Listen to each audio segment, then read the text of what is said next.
போதையில்லா தமிழகத்தை உருவாக்க we the leaders அமைப்பின் சார்பில் திருச்சியில் ஏற்பாடு செய்யப்பட்டிருந்த பேரணிக்கு போலீசார் அனுமதி மறுத்ததால் 400க்கும் மேற்பட்ட வி த லீடர்ஸ் உறுப்பினர்கள் பங்கேற்று போதை ஒழிப்புக்கு எதிரான உறுதிமொழியேற்றனர்.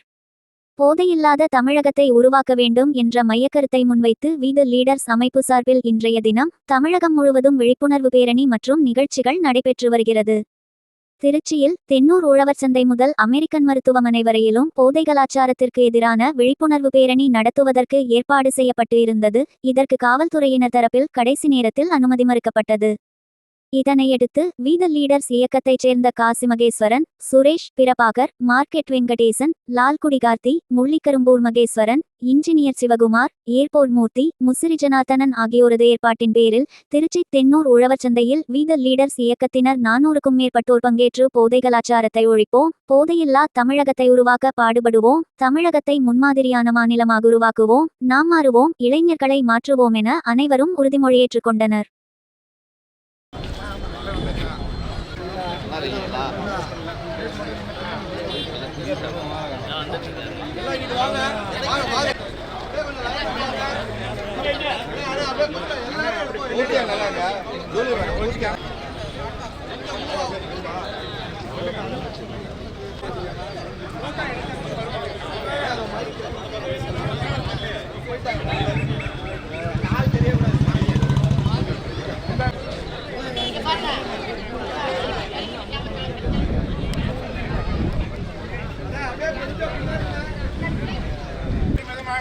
நான் எழுப்புகின்ற கோஷங்களை அவரவர்கள் பின்னே சொல்லி நம்மளுடைய எதிர்ப்பை போதைக்கு எதிரான எதிர்ப்பை பதிவு செய்வோம்.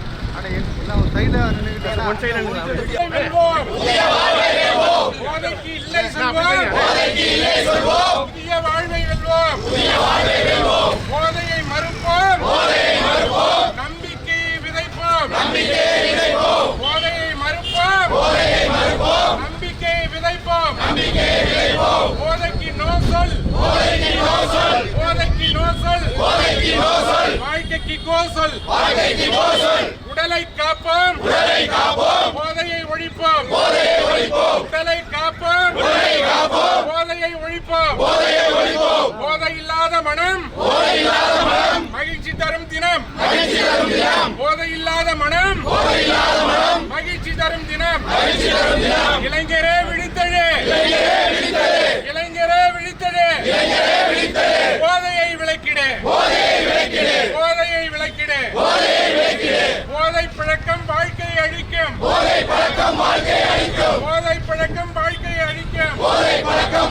அழிக்கும், போதைக்கு அடிமையாகாதே, போதைக்கு அடிமையாகாதே, வாழ்க்கையை வீணாக்காதே, மதுவை ஒழிப்போம், மகிழ்ச்சியை வளர்ப்போம், அது இல்லாத வீடு மகிழ்ச்சி நிறைந்த கூடு, அது இல்லாத வீடு மகிழ்ச்சி நிறைந்த கூடு, குடிப்பழக்கம் உடலை கெடுக்கும், குடிப்பழக்கம் உடலை கெடுக்கும், நல்ல பழக்கம் நம்மை உயர்த்தும், நல்ல பழக்கம் நம்மை உயர்த்தும், மதுவை ஒழிப்போம், நாட்டின் வளர்ச்சிக்கு வழிவகுப்போம், மதுவை ஒழிப்போம், நாட்டின் வளர்ச்சிக்கு வழிவகுப்போம், குடிப்பழக்கம் குடியை கெடுக்கும், குடிப்பழக்கம் குடியை கெடுக்கும், குடும்பத்தின் நிம்மதியை பறிக்கும், குடும்பத்தின் நிம்மதியை பறிக்கும். அனைவரும் தலைவர் அவர்களால் நமக்கு கொடுக்கப்பட்டிருக்கிற போதைக்கு எதிரான உறுதிமொழி ஏற்கலாம்.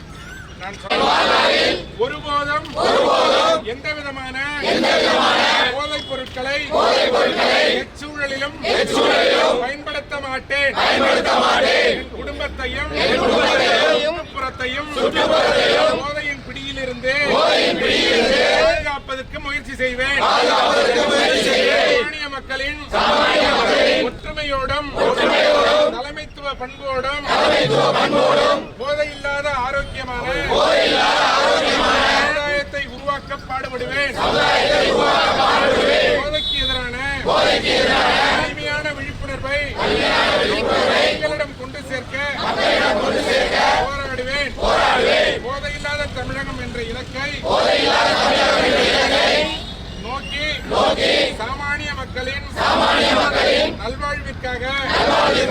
அர்ப்பணிப்புடன் செயல்படுவேன்.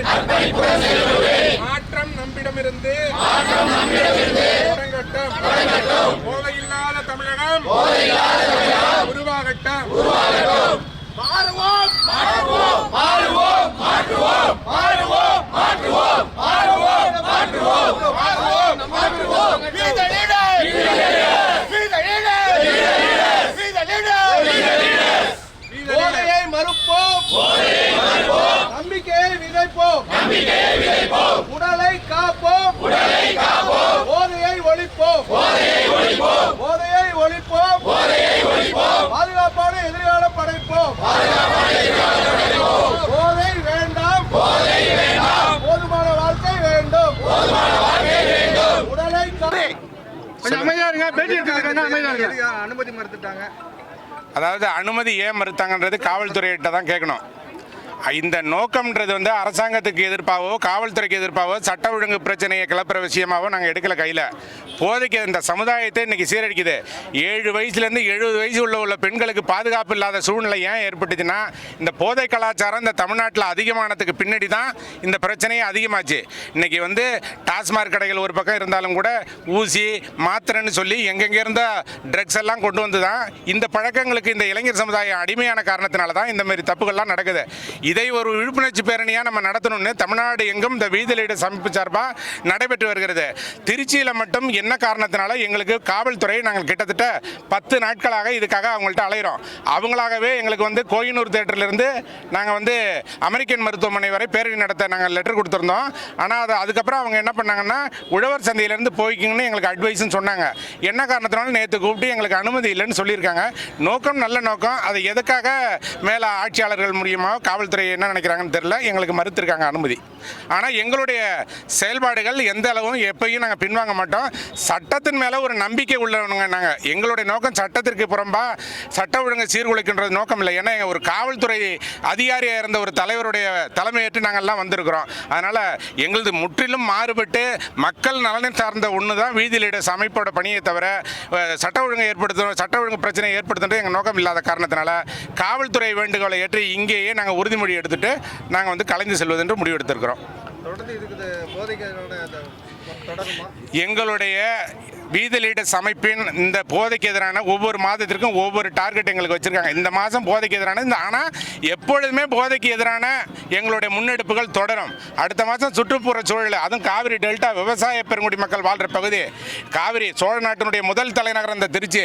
இங்கிருந்து அதுக்கான துவக்கம் பிரம்மாண்டமாக இருக்கும். விரைவில் இங்கே ஒரு பெரிய கூட்டம் பிரம்மாண்டமாக நடைபெறும். அப்போ பார்ப்பாங்க இந்த வீதி லீடர்ஸ் அமைப்பினுடைய பவர் என்ன, மக்கள் சக்தி என்னன்றதை அன்னைக்கு புரிஞ்சுக்குவாங்க ஆட்சியாளர்கள்.